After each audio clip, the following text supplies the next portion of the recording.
Welcome to the 51st episode of the GameFor Podcast. In this episode, still recording from home, we'll talk about whether true randomness is bad for tabletop games. I'm Adam. And I'm Matt. And this is the GameFor Podcast. GameFor is a platform to help connect tabletop gamers and to help you get more out of your tabletop gaming. Matt and I are part of a software development and design company called Milk Can. And because most of the folks at Milk Can love tabletop games, we developed the GameFor app and launched it in early 2018. We launched this companion podcast in June of 2019 to help tabletop gamers get more enjoyment out of their hobby. Due to the COVID-19 global pandemic, we hibernated the GameFor app in July of 2020 and plan to bring back a retooled version of the app for Android, iOS, and web when gaming in person is safer. Until then, we'll keep bringing you this podcast to help you get more out of your tabletop gaming. So what have you been doing lately, Matt? What since the last couple of weeks, what kind of tabletop gaming shenanigans? Yeah, I every 2 weeks I'm like, next 2 weeks I'm gonna have a lot to do, and then like the 2 weeks comes and goes, and I'm like, man, I lost 2 weeks of hobby. But I was able to sneak some in last night. So I started assembly on one of my new kill teams. Nice. I'm doing Gene Stealer cults. Nice. Cultists. Nice. Mm-hmm. Yeah, so started them last night. Really cool models. I like them. A lot of little bald dudes.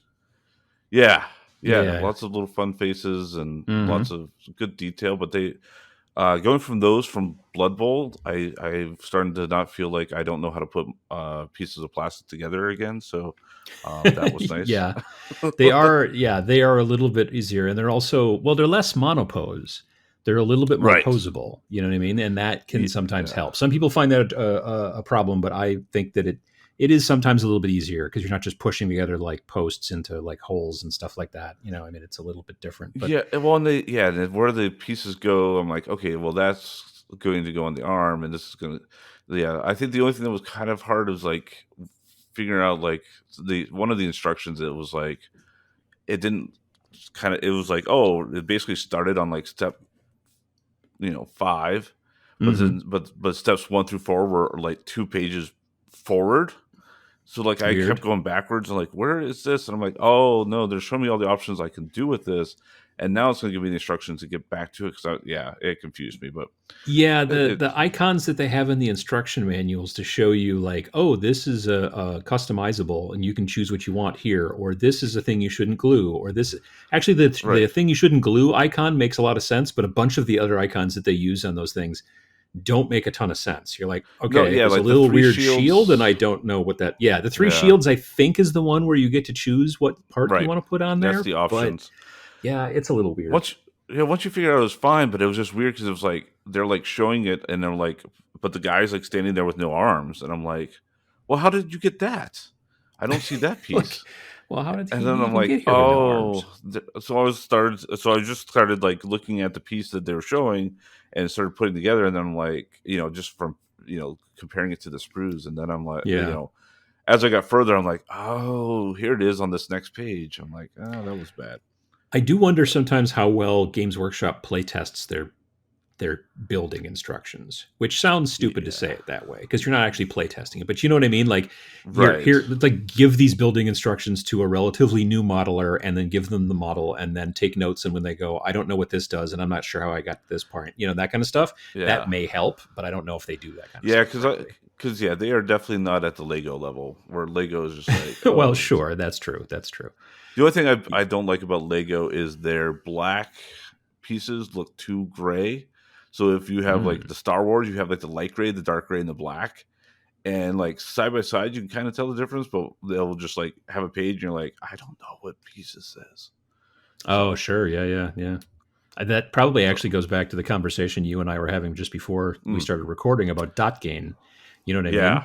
Like the gray and the dark and the light gray and the black probably like it looked great on the computer screen when the person laid out the instructions and stuff. But when you print it, then the dark gray gets real dark gray, which then it could be black, but it's hard to tell. And that's kind of the way that stuff works. They don't want the black to be too black because then you lose all the edge. Yeah, so exactly. Yeah. Yep. But doing that, and then I've got a large print that I've been trying to print for the last few days, and I am wasting a lot of resin. Let's just say that. Like, it's probably yeah, it's a good vat fill to print this thing up, and it's one of the models that the designer gave like pre-supported.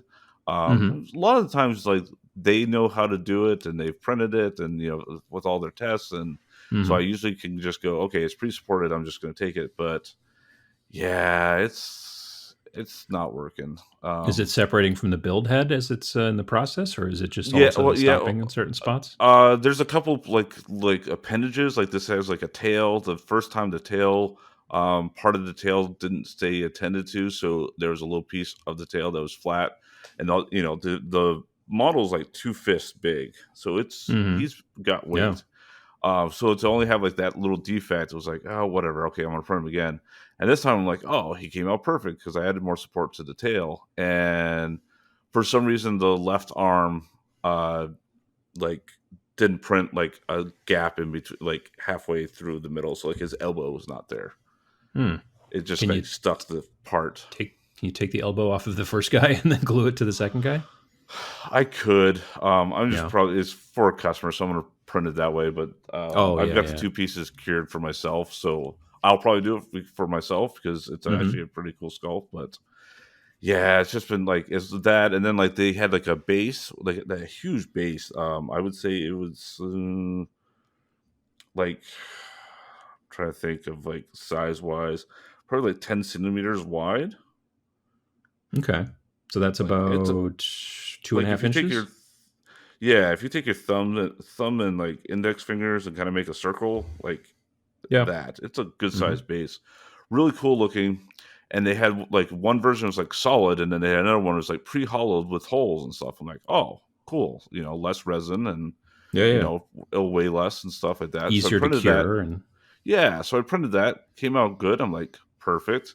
Um, and I don't know if they never tried it out themselves, but after about I would say like a day, the whole bottom part became like super wavy because it wasn't thick enough, and the way they put the holes, it kind of just malformed on me.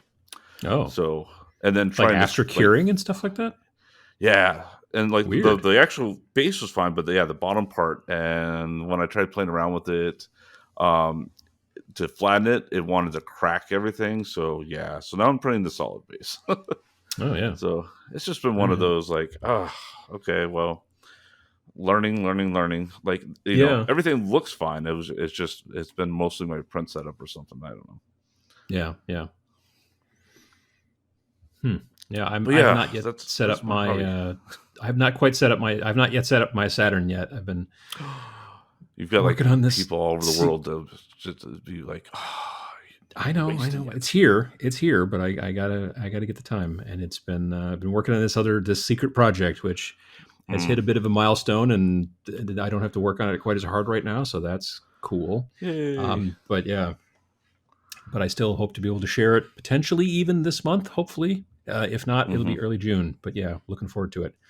Nice. Um, What else have you otherwise, been doing? Yeah. yeah, I finished painting those skeletons from the Warhammer Quest Cursed City box. Hmm. Um, and there were 10 skeletons in there. I painted all 10 of them, and I painted them all on Twitch. So people were able to kind of watch as I was working on that. I even made a video this last week about the process that I used to paint them, like the quick and easy process on how I used to paint them. Nearly Hmm. 27 people seemed to watch that video, so that was helpful. It didn't get good views. It's just one of those things where tutorials don't get good views right off the bat. They usually Right. get decent views over time, but they have like lousy velocity.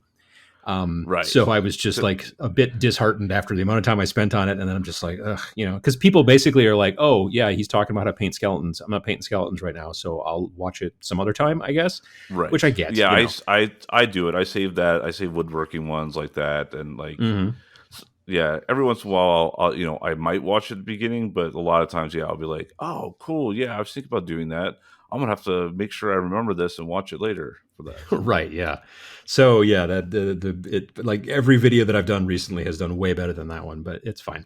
But But then after, basically in the process of getting that video done, I also shot a bunch of fun photos of the skeletons to use in the video and also like in the thumbnail and stuff like Yeah, that. you had those like really cool shadows like in the background. Was that added later, or did you like how Nope, did that's all in camera. So those tree shadows and all that kind of stuff in the background, Yeah. those are the Monster Fight Club trees, like Ah. without the leaves on them. So Okay.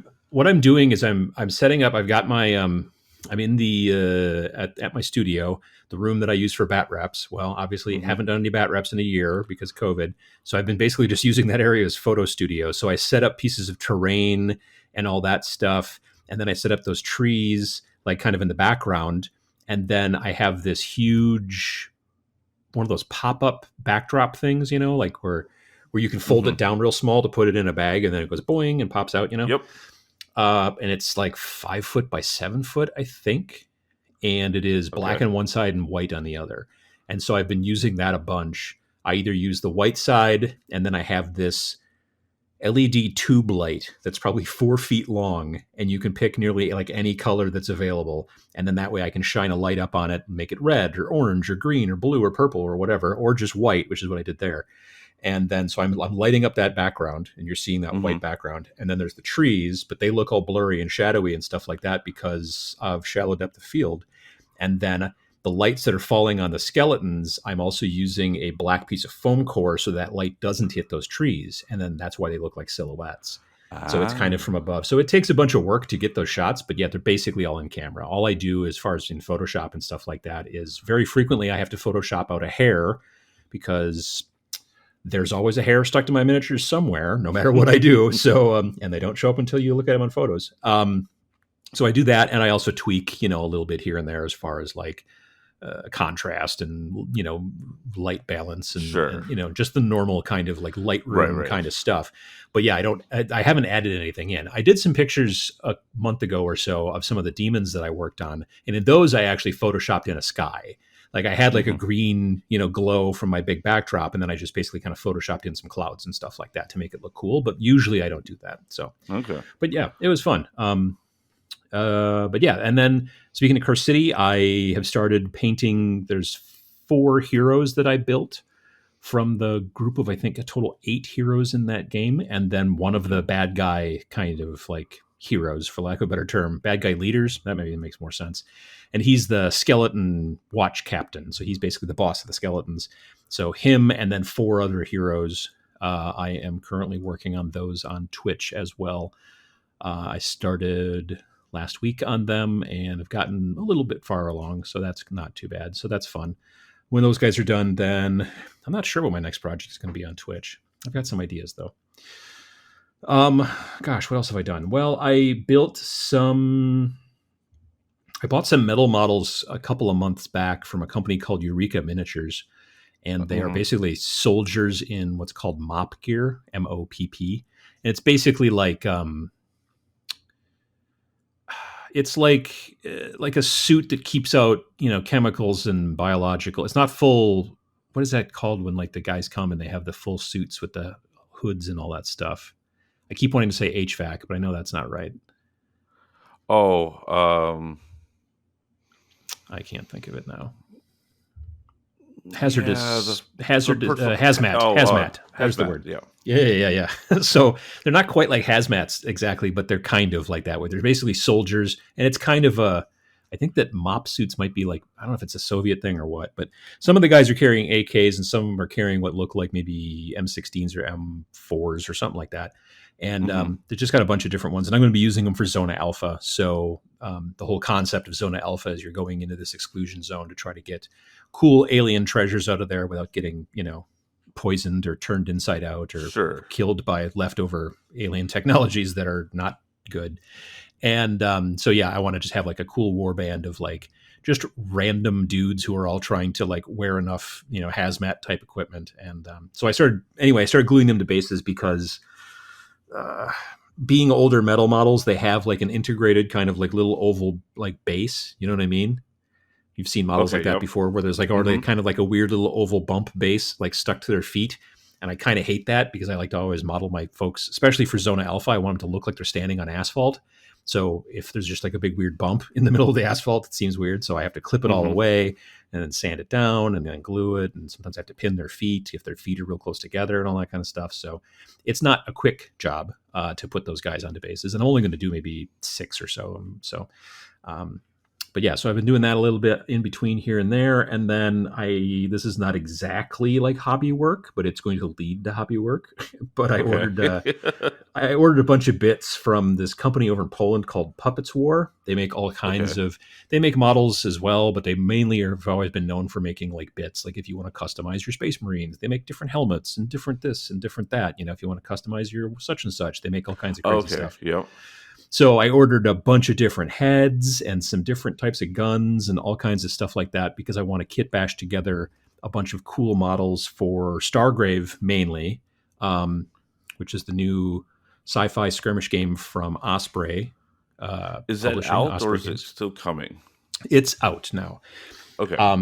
Yeah, I don't know about maybe in stores, but on the Stargrave group that I'm on Facebook, there's a lot of people taking pictures of I got the book in the mail finally kind of situation, I've had it since February, maybe March. I don't remember. Yeah. They shipped me a copy early, but you could also get it as a PDF too. You can buy it as a PDF from wargamevault.com. So if you want to, you can get it as a PDF if you're not interested in having the book or whatever. So that's cool. But yeah, I can also use those same kind of characters as well for other games like Star Breach and Planet 28 and other sci-fi stuff too. So I'm looking forward to doing a bunch of kit bashing with them, maybe make some videos out of it, maybe just do some Twitch content. Hard to say. But yeah, that's pretty much about it hobby-wise. Like I said, still haven't quite gotten the printer set up. I also need to find a little place to set up my Proxon, which is the fancy schmancy styrofoam cutter thing. Oh, yeah, okay. Yeah. And That's so a hot wire type. But it's like instead of the handheld kind, it's like a tabletop version. So instead of like I move the hot wire cutter through the foam, it's almost like a table saw, but with a hot wire instead of a saw, and then you can push the foam through. So and there's like a fence like you'd have in a table saw, so you can cut straight. So if you want to cut little bricks and things like that and do all kinds of junk like that. And so it's all ready to go. I bought a fence from a company online called shiftinglands.com. That might be, I think, what they are. But it's made a laser cut MDF, and then it's a much fancier fence than the little tiny one that they send you from Proxon or that comes with it. And so you build that out of laser cut MDF, and I've done that. And so I'm all ready. I just need to find the right space to put it in the basement so I can do it. So like I said, Secret Project has been keeping me real busy the last month. So I'm slightly less busy now. So that's good. Got a break. So yeah, I think that's pretty much my hobby in a nutshell. And nice.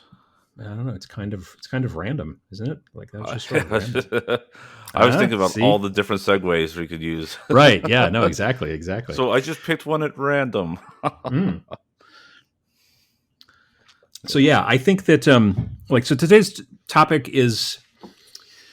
Well, I mean, there are a lot of people with different ideas about it. I'll be honest, and that's fine.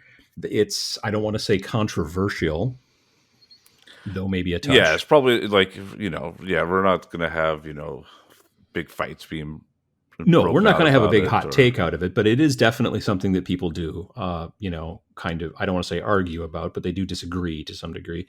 And that is randomness in tabletop games. And I don't know if it's a situation of it being the what's the opposite to the silent majority? The vocal minority, that's the term I'm looking for. I don't know if it's a vocal minority situation, but generally in a lot of situations, it seems, at least to me, that people believe that randomness in tabletop games is bad or cheesy or something like that. You know what I mean? And I don't know. I think well, anyway, we'll get into it. It does definitely seem to be a personal preference thing, But like I said, it does seem like one group is the people that think that randomness is dumb are maybe a little bit louder about that than the people who are totally fine with it. And I think we're going to kind of go over it and try to figure it out. Right. Yeah. We're going to call them out. No, we're not going to call them out. We're just going to talk about randomness. So what is randomness? So basically, like when we're talking about randomness in tabletop games, we're not talking about, hey, why is Sonic the Hedgehog in my D&D? No, we're talking about like that would be random. Right, like the spinner or dice, used to simulate, random outcomes. So like, and there's lots of different things. Dice are probably the most normal, right? Coin we flips, see the most. Yeah, like the spinner thing, like a little arrow that you flick and it's on a little axle and spins around. Then to put the left foot in the green and the right hand in the blue and that kind of stuff. Shuffling, sure. Shuffling cards is also randomness. Now randomness it's interesting. Like different games handle it differently. Certainly true. Like when you throw dice, you don't know what you're going to get. Obviously, that's part of the randomness, but you also could get anything. Whereas with cards, you don't know what you're going to get, but you know how many there are. You know what I mean? But like it's kind of the same with dice. Like if you throw 2 dice, you're going to get a number between 2 and 12. No, I know, but you don't know how many times. Like and this goes to Malifaux specifically. Okay. Yep. Like with dice. I can keep throwing dice and I will constantly like throw a D20 and I'll get who knows what, and it'll just keep throwing constantly random. If I'm playing a game like Malifaux, I have a deck of cards, like a normal poker style deck of cards. And so I know there's only 4 the kings in there, right? Whereas on a D20, there could be an infinite number of 20s as you keep rolling. Right. So it's a one-time random event versus random every time you throw the dice. Exactly. Yeah. And so that kind of stuff is what's kind of interesting. And I think that the different designers seem to be kind of taking that into different directions. Right. So but those are kind of the different like physical aspects to randomness that get used in some fashion in game. I mean, obviously there's also potential for apps that can do some sort of random number generation and all kinds of different things. Right. Right. Yeah. And you could have the entire game be completely random. You can, like if you think of like how like a slot machine, every time you spin, it's going to be random. Yes, I know that there's things that kind of tweak the randomness, but for the most part, slots are random to the average person. Then you can have like semi-random with strategy, where strategy can take your randomness and hopefully give you an advantage on it, such as like poker or blackjack. In blackjack, they try to add more decks so that it's harder for you to understand the strategy and basically give you more random options. Now instead of only being 4 kings, now you might have 24 kings or 28 kings in there. Like, do you think anybody plays blackjack with just one deck? Not for money, I would think. That's a good point. There might be. I think that last time I was in Vegas, like some of the older casinos that would have they would offer cheap like $1 single deck blackjack and stuff like that. So I think it's more of a assume gimmick you're to going get to count people cards in there. at that point. Yeah. So I can see. And again, that does reduce the amount of randomness, and so maybe exactly, absolutely. Yeah. And then there's games, like if you take chess has absolutely no randomness at all. Right, exactly, and that's probably one of the classic, examples in those sort of situations. Chess, Go, stuff like that, and that is seen as being, it's one of the most competitive games out there, right? Obviously, right. It's the epitome of being like the strategist. A good strategy player can do good at chess, and if you can do good at chess, then sometimes people go, "Oh, well, you must be really smart because you're able to do that." Exactly. Did you ever watch the Queen's Gambit? Yeah, that was really good. Yeah, that was good. Yeah, I like that. But in that situation, it's all about like being able to see, it's 12 turns in advance, 15 turns in advance. So if they do this, then I do this, and then they're going to do this, and then I'm going to do that. Patterns and pattern recognition and mechanics and understanding, and But within the types of tabletop games that we sort of dig, that's sort of dull. You know what I mean? Like if, And that's the thing. In chess, it also hasn't changed in a long time. And it's pretty much, you have, just the two forces, and you have basically the pieces you've got, and that's about it. And that's fine. There's nothing wrong with chess. Obviously, it's very well liked the world over. I'm sure far more chessboards are sold every year than, Settlers of Catan or, all that kind of stuff. Right. But that all being said, is that when people want a little bit more interest to their games, whether it's they want more of a story hook, then it's difficult, I think, to make a story-based game that is also like chess and has literally no randomness to it. If you also want to start adding all kinds of extra factions, let's say you're getting into the tabletop wargaming miniatures and stuff like that, you want to have like 17 different factions in your game, well, then chess isn't going to exactly work either. So, because, everything is very samey kind of in chess. The pawns work the same on both sides. The rooks work the same on both sides. Right. Yes, it's a very symmetrical game. Yeah, asymmetrical would be tough to do. Would be tough. Absolutely. Absolutely. So yeah, can some things be more random than others? Like we kind of talked a little bit about the difference between like the poker deck and the dice and things like that. But even within dice, certain dice can be more random than others. And this can be done in a couple of different ways. That's why I have dice I won't use to roll, in D&D, because in my head they're not equal. But in reality, though, as you use a dice, or even defects in making the dice can make it so that they are more biased towards different numbers. So the long and short of it is, with dice, is that every single die that you look at is generally got rounded corners, right? So all the edges are rounded. They didn't get molded that way. What happens is when they come out of the mold, they have sharp corners. And then they take those dice and they put them into basically something like a rock tumbler. And then that rock tumbler tumbles them and tumbles them and tumbles them and tumbles them. And that's how the corners get smoothed down. During that process, that's where the defects can sometimes get brought in on the dice. And then because of that, those dice can become slightly off balanced. So they have a possible, over a long period of time, over a lot of different rolls, they have a potential to roll one number more than others. Right. Because the weight differential has changed. Why, because we talked about casinos earlier. Yeah, casinos will spend a lot of money on craps dice. Yeah, right, and they are sharp corners because they don't go through basically like I said, a rock tumbler. Right. They make sure that they balance and they spin them. They make sure that all the pips, the weight taken out of one side is balanced on the other side, and yeah, exactly. So it's very important for randomness to scale, and especially when you're talking about huge amounts of money at stake, to make sure that that's the case.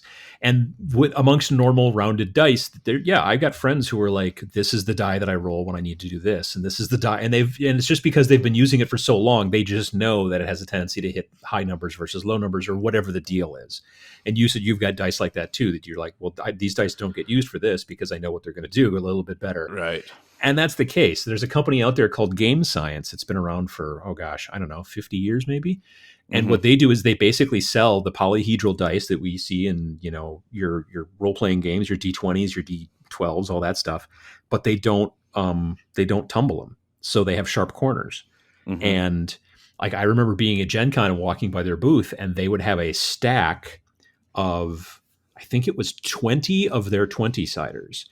And they would stack them up next to each other. And then they would take another stack of their 20-siders and then stack them up next to each other. And they would be exactly the same height. They would have them on this piece of, like, this background that was like a graph paper kind of a thing. And then they would have equal stacks of dice from other companies, Chessex and Kaplow and all those different companies, stacked up next to each other. And the stacks would never be the same height. So you'd have 20 20-siders in a stack from Chessex next to another stack of 20 20-siders from Chessex, and they would be off a quarter of an inch sometimes, you know what I mean, over a stack of 20. And so that was like their kind of like, this is why our dice are better, because they're more random. So it's interesting kind of to look at it that way. I think that, people have a very interesting kind of relationship with dice. And so the idea of whether they're really, really, really random, or no, I think this die's really good when I need to roll 20s, or,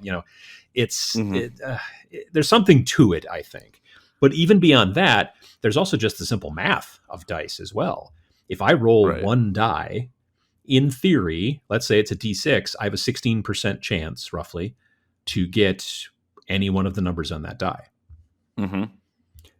But if I roll 2d6 and add them together, Right. then it's a little different. And that's the thing that designers look at, is that, sure, if I roll one die, it could be one of any, 6 possible chances. But when you start rolling multiple dice together and adding it, then number combinations come out that are more frequent than others. Right. Yeah, that's when you get the famous bell curve. Exactly. Like in 2d6 situations, 7 is the most likely number combination that you will get if you roll 2 dice, because you'll get 7 on a 1 and a 6, you'll get 7 on a 6 and a 1, you'll get it on a 4 and a 3, you'll get it on a 3 and a 4, and you'll get it on a 2 and a 5, and you'll get it on a 5 and a 2. So there's just more ways to add up to 7 when you roll 2d6 than there is to get any other number. The hardest number combinations to get are the 2, which is basically 2 1s, or the 12, which is 2 6s. Yep. So that's, when you start to see people, like, when you're starting to say, okay, well, I'm going to start rolling these dice. Well, the way it works is because of that kind of, the reason you use multiple dice is because you want to make it so, like, maybe if you want something to be, my target number that I'm trying to reach to get this success is 7 on 2d6. Okay, well, that's standard then, right? That's kind of in the middle. Whereas if you decide, well, maybe it's going to be 9, okay, well, that's a little bit higher. That's a little bit above average and that kind of stuff. Whereas if you just say, well, it's going to be this, like, you have to get a 4 up on, 2d6 on one, or 4 up on one die. Yeah, then it's a different story, but still, and then you start getting into bigger dice like 20s. A D20, some people don't like using D20s. I know, at least in miniature games, they don't like the D20s because they feel they can be way more swingy. That's the technical term. Yeah, they even have ones that are, I've seen now, that are kind of biased dice that are, rather than having the numbers 1 through 20, are more bell curves distributed on it. So it has like maybe 1 1 1 20, and then like 3 17s, or something like that, or which is weird, at that point in my mind. I didn't. I would go to just 2d6, but no, I've seen. That's the thing, is if there's a die out there that you can think of in your head, there's probably somebody who's already made it. Right? What I mean? Yeah, there's 3-sided dice. There's 1-sided dice, no, there isn't 1-sided dice. I made a sticker that for my old the old convention that I used to run, which was called Ashcan. And the sticker, it was square, and I called it a 1-sided die because you once you stuck it down, there was just the one side. So yeah, it was the official Ashcan 1-sided die sticker, and it was just a square sticker with like a single pip in the middle.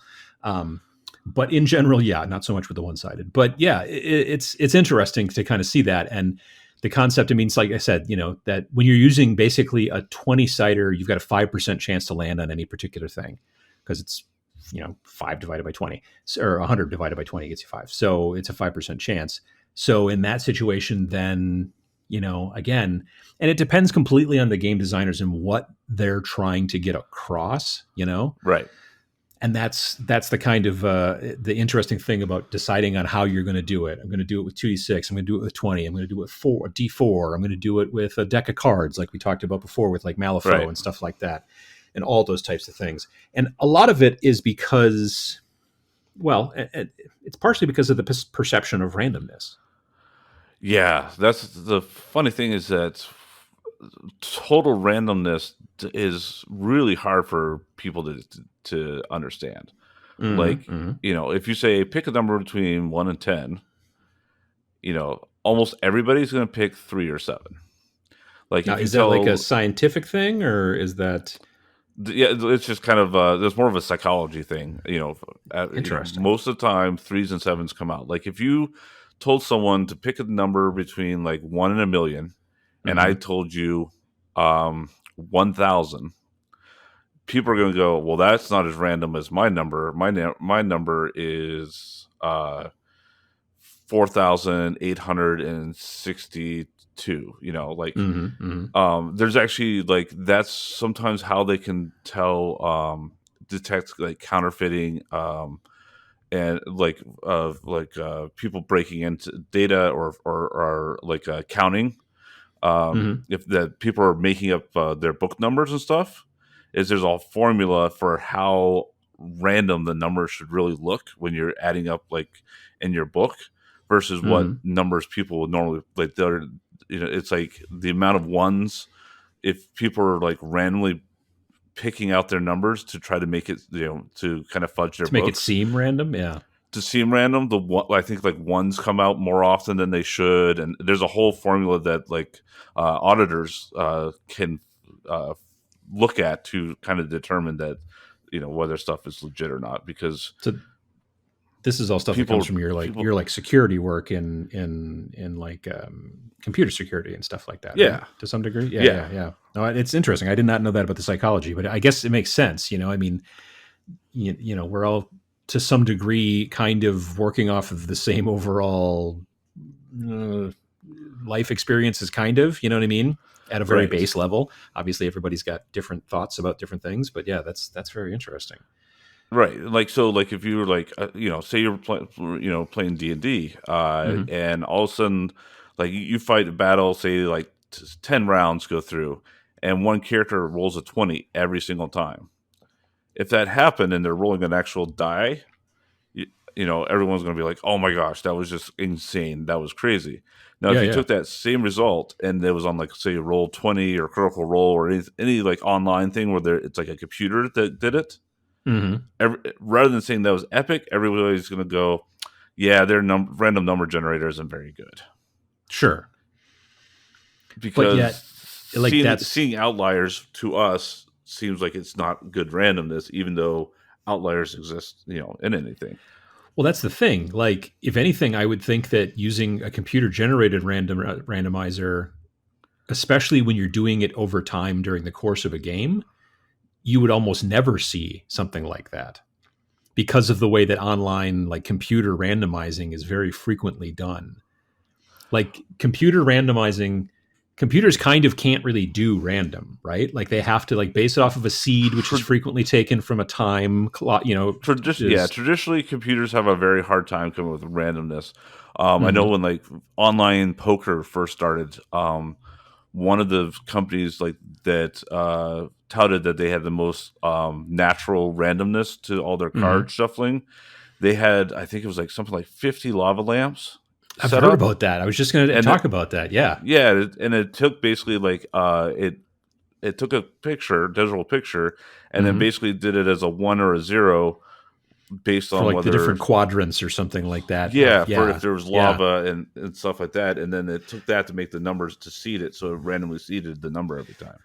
Yeah, because like in the early days of programming, they just basically went to like the clock in the computer, and they're like, okay, well, that's the seed. We'll do a random generation based off of it, and the random generation is not that random. And so people could sort of almost, in very, very slight situations, start to kind of figure out how to pick the random number that the computer was going to pick. But you could determine biasness that pretty easily and stuff. Exactly. But when you're like basically pointing a camera at a lava lamp that's glooping around and doing stuff, and then you basically take a quick image of that lava lamp and then go, okay, well, from the lava lamp that's cut up into 17 quadrants and then blah blah blah, and here's our number, and that's a random number. That's pretty random because lava's, well, it's not really lava actually, but you know what I'm saying, that wax stuff floating around in there is pretty goopy, and who knows. So it's very interesting to kind of see that stuff. Yeah, but then people would still complain like, oh, I've gotten like 3 royal flushes on this one poker game, so yeah, they don't have a very good random number generator. Well, what people fail to realize is like online, you don't have to wait for someone to shuffle and deal out. You don't have to gather with all your friends, so you can go and play, a million hands compared to the same time that you spent, doing maybe 1,000 hands in real life. Yeah, and because of that, you're going to see it more often. Yeah, so yeah, it's just a bigger number set, and you might have just lucked out and gotten 3, good hands because that's what you randomly got, and someone else has gotten 0. I mean, every gamer has probably got some story about the time that the dice did something, whether good or bad, but it makes a story that you like to tell and all that kind of stuff. I know I was playing 40K with somebody years ago at my friend Kevin's shop down on South Main Street, and right across the bridge, and basically, the opponent was going to win the game as long as he didn't roll 3 1s in this particular last strike on my whatever. And he rolled 3 1s. And so he, there was much rejoicing, specifically on my side, because then now he couldn't beat me. And then he grabbed those 3 dice and he walked out the front door and walked about a half block down to where the bridge was, and he threw those dice in the river. And so ever since then, like among like the people that were kind of hanging out at the shop at that day, you would just talk about like, yeah, well, if these dice don't perform, I'm going to throw them in the river, even though now the shop is nowhere near the river. But you still, everyone's got that kind of story. So the question then becomes, when can randomness be good? Now, in that particular situation, it was good for me and not so much for him. But competitive players specifically usually hate randomness. We talked about chess a little bit before, talking about competitive games. Obviously, there's basically no randomness there. The only slight advantage, from at least what they said in that Queen's Gambit TV show, which I'm sure was a documentary, basically they said that white has a slightly better chance because they get to go first, right? Something like that. Yeah, you get to kind of choose versus react. So there's a slight advantage of white. Yep. Absolutely. Exactly. So, but then competitive. But then sometimes which color you get is picked by random. So yeah, that's true too. Exactly. Yeah. But so the competitive players generally don't like randomness. But story players, like I'm a lot more interested in playing a story as opposed to just like, well, we're going to play to see who wins. That makes story. Randomness can definitely make story. Crazy things can happen, things that you might not expect and stuff like that. Right. It seems like there's a lot of things like that. You'll see stuff on the news and you're like, yeah, if that was in a movie, yeah, nobody would believe it. No way I would have believed it, Yeah, absolutely. I mean, like, you hear about things like that, truth is stranger than fiction. It's that exact same thing. Life is a big random number generator thing. And so every once in a while, just crazy stuff happens that's just you wouldn't expect to be possible. And the same thing happens. A lot of people apologizing, after going through COVID, going, oh, yeah, no, Jurassic Park, yep, they could probably build it again and again and still have people go there to get eaten by dinosaurs because they would be like, I'm not going to get eaten. That was the last time they fixed it. I'm sure they fixed it now. Yeah, no. Well, the joke going around about how, the term avoid it like the plague is obviously not meaning what we thought it meant because that's not a thing. Yeah, I'm going to avoid this like the plague. You mean you're going to go there all the time and just not wear a mask and just lick it possibly? Yeah, okay, cool. So, yeah, I mean, that's kind of the situation is that the randomness in story, I mean, because sure, in a role-playing game, the story is definitely driven by the GM, the DM, whatever, and the players, and that's fine. But there's also times when crazy stuff happens because of the dice. I remember still to this day a game that we played in college of the Middle Earth role-playing game from Iron Crown Enterprises. So you're playing like hobbits. Well, not hobbits. I was playing a Sindarin elf, which is a high elf within the world of like Lord of the Rings and stuff like that. And we were fighting, I don't know, like there was a bunch of orcs and like there was a guy who was kind of controlling the orcs who was some sort of magic user. And the 2 big beat sticks, there was like a barbarian and a Rohan guy, and they were fighting these orcs on both sides. And I was in the middle and I had my bow and I was still relatively low level. All of us were still relatively low level, but there was not much I could do against these orcs. And so I pulled out my bow and I shot at this kind of like big bad guy. And I rolled high enough that, Rollmaster is the name of this game that we were playing within Middle Earth, actually. But anyway, Rollmaster has a lot of charts. And I rolled high enough on the charts that basically it described that my arrow went into his eye and poked out the back of his head and he died.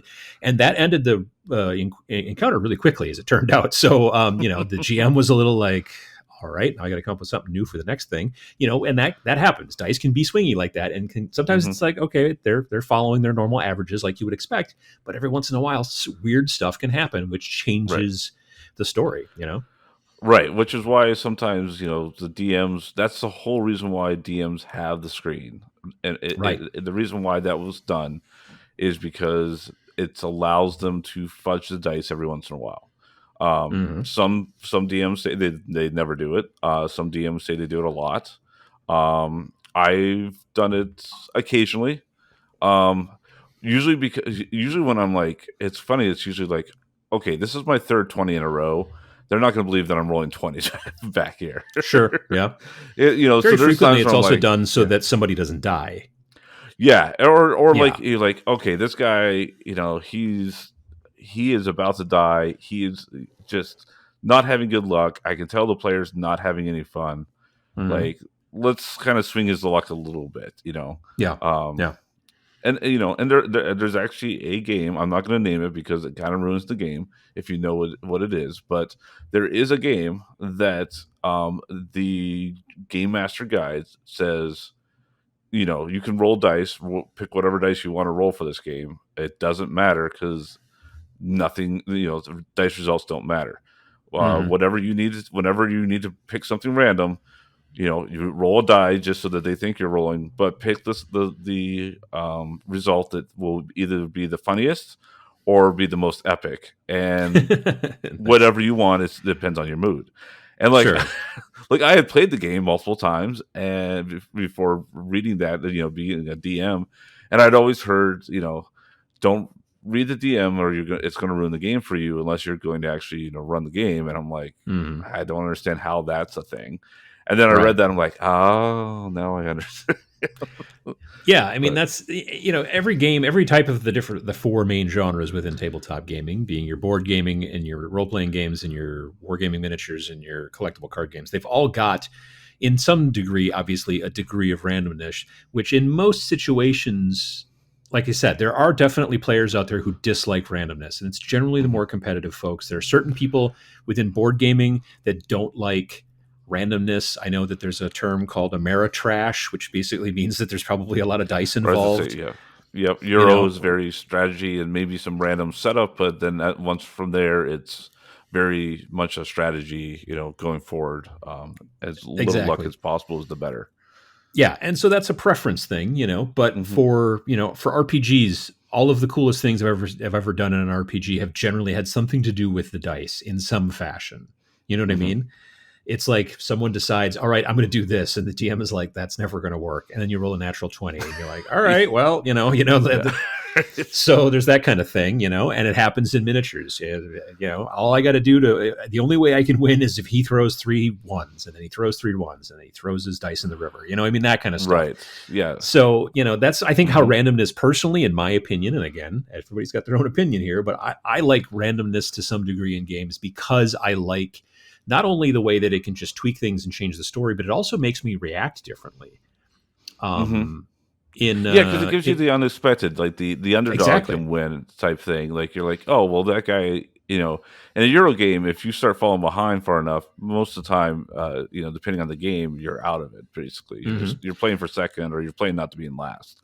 Yeah. Um, but if it's very random, there's a chance that you could still come back and win. I mean, in Warhammer 40,000, the sci-fi version of Warhammer, basically the turn sequence is randomly determined at the beginning of the game, and then once it's been determined, it stays that way for the rest of the game. You go, then I Mhm. go, then you go, then I go, and we just keep going back and forth, turn after turn after turn. You do all your stuff, turn one, then I do all my stuff, turn one, then you do all your stuff, turn two, back and forth. But in Age of Sigmar, which is a newer version of the fantasy game, because Warhammer Fantasy had been around for a long time and worked in the same Mhm. fashion. But then when about 2015, when they came out with Age of Sigmar, they changed it up, where basically at the beginning of every single turn, you rolled off again to see who went first, which Okay. meant that at the end of turn one, maybe I went first or I went second, so I went. And then at the beginning of turn two, we roll off and I go first, which means I got to go two turns in a row. And there were a lot of people that did not like that in the competitive realm because they couldn't depend on it, because you didn't know. Maybe you were going to get to go twice, or maybe a person was, Mhm. or I wasn't going to get to go twice, that type of thing. And Mhm. so there were plenty of people that didn't like it. And in the early days of Age of Sigmar, there was a lot of people who were just like, we don't play it that way. We play it the right way, where we just alternate back and forth during the entire game. And I was always Right. like, no, man, that's not cool.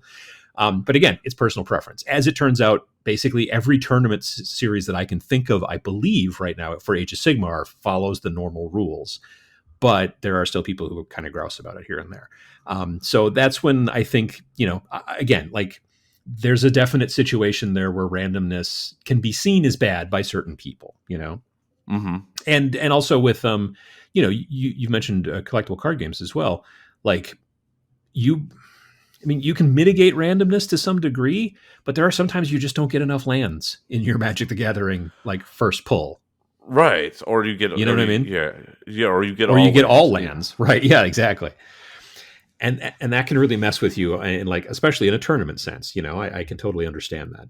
If you're playing just for fun, and I mean, I know you can do a mulligan, right?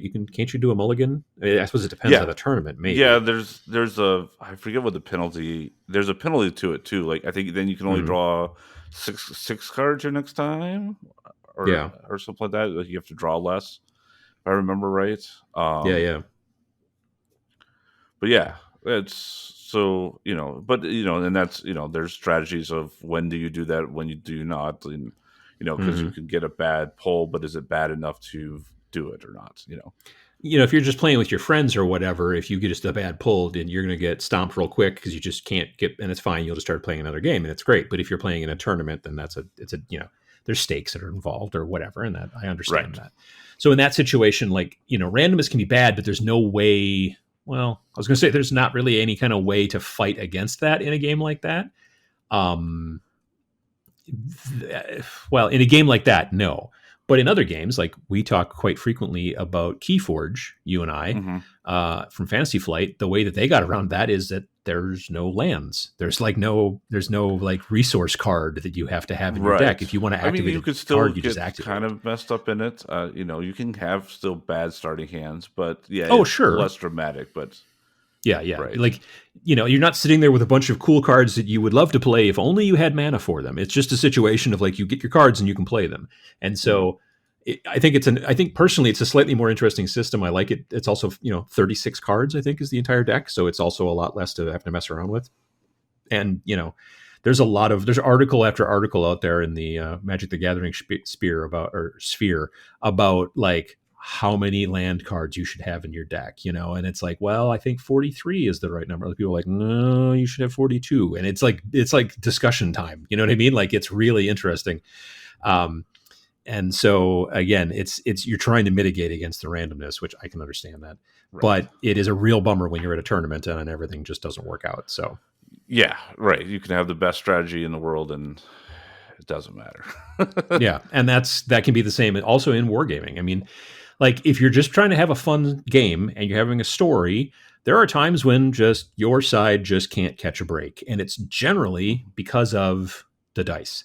There are times like I played a game against Matt from Mini Wargaming when I was visiting them in Canada back in 2019. And you can see it on YouTube. It's a bat rep that we did. I was playing, what was I playing? He was... I think he was playing Death Guard, and I think I was playing my Black Templar. And I just was rolling so hot, and he was rolling so poorly. Like, it's not so bad when one person's rolling hot and the other person's rolling fine, or when one person's rolling fine and the other person's rolling kind of eh. But when one person just cannot roll low and the other person can't roll anything good, it really compounds, and it makes it a bit of a bummer. We still had a fun time because again, we weren't playing for for anything kind of tournament wise, but there are those times when just both stars align in a bad way for somebody, or a really good way for somebody else, Right. I played against John Caspian. Oh, yeah. Okay. Yep. Yeah. When I played against John Caspian that time, also on Battle Report on my channel, I was playing Death Guard, and I never once, when you are about to die, there's this thing called Disgustingly Resilient, and you can roll a D6, and on a 5 or a 6, you don't die. I didn't miss one of those the entire game. He never killed a single one of my people because I kept making that 5 or 6 every single time to the point where it became a joke. And that's fun because we were having a good time. But again, in a tournament, that can get annoying. Yeah. Well, and I remember doing a Matt Sears playing Wreckage. He was giving me a demo at Adepticon. Yep. Because it was so funny. We were playing or it might have been a TMX. It was one of the two, and it was like the first time I finally had like a real demo of the game, and I would say it was like turn 2 or something. Like I got all my guys in like 2 different spots, and he's like, "Well, I can't really hit you. I'd have to roll, this, and this to hit you." And he goes, "But I'll roll it." He rolls it. and he got that. And he's like, okay, well, I hit the guy. But then, like, on the chart, basically what ended up happening was after, like, a bunch of rolls, like, subsequent, wow, I can't say that word. Subsequent. Yes, the rolls and charts and everything else, he killed my entire thing on that one turn. Because, like, the warthog that was carrying the explosives was was just on the line of, like, the max radius that he rolled for the grenade that he happened to hit that blew up, and so then it catastrophically blew up the warthog, which then blew up everybody else. It basically just wiped me all out on the on a shot that he was like, I'll never make this shot. Right. And he just kind of stared there like, I'm sorry. And I'm like, no, that was actually epic. Yeah, exactly. Like that's the like, movie. That's if this was a story. If this was a movie, that would be the part where you'd be just like, no way, and it would just be super cool, you know. Right. But that's if everything worked out completely normally, then you'd be like, oh, okay, well, there you go. Yeah, I would have been like, I would never have told the story about me playing a Wreckage demo, but now that's one of my epic, like, fun times of this happened. So. Yeah, no, it is, and that's the thing, you know. I mean, like I said, if you're trying to play competitively, randomness can definitely be a bummer. I personally think that if you're playing to have fun, I really enjoy it, and not everybody necessarily does. But I think that there's a lot of people out there. Like, I've got some friends who are like, "Oh, I love to play for fun. I'm not competitive," and I'm like, "No, that's not true. I've played against you. I know that you like to play competitively, and I can tell. You know, it's fine. It's fine. I understand that when I play against you, but it's a different story." And they're like, no, really. I'm like, well, but you know, the big thing is if you're concerned about randomness, in most games, you've got the ability to try to mitigate it. You know, there are times when there's nothing you can do. You just can't win because the dice are completely against you, and that's fine. But very frequently, like, the reason that in the competitive scene, even competitive scenes that have randomness involved, competitive Magic, competitive Warhammer, that kind of stuff, there are people who rise to the top at tournaments, and it's because when they do get lucky, they are prepared for it, and they have a strategy, or if they don't get lucky, they have a strategy to mitigate that to some degree. You know, right? It's like they talk about, like, comes poker from strategy. Yeah, the World Series of Poker for so many years were the same guys winning it, and the reason why is because they maximized their good fortune and they minimized their bad fortune and knew exactly when which was happening. Yeah. So, you know, again, for competitive play, I can see being bummed about it, but I think for regular fun, you know, for just having a good time, I think the randomness can be cool for that kind of thing. I agree. Yeah. Do you have a quote about that? Oh, I do have a quote that I came up with. Yeah. It is that randomness might simulate life, but it might not stimulate fun. Might simulate life, but might not stimulate fun. I think that's true. Right. I think that definitely is true. Absolutely. Well, cool. All right. Well, thanks again for listening to this episode of the GameFor Podcast. If you've got questions or comments and you're watching on YouTube, please leave a comment below. If you are listening via your favorite podcast player or just aren't into the whole YouTube comment section thing, then you can feel free to reach out to us via email at podcast@imgamefor.com. You can also keep up to date with us on Facebook, Instagram, and Twitter, and check out our website at www.imgamefor.com. That is www.imgamefor.com. Thanks.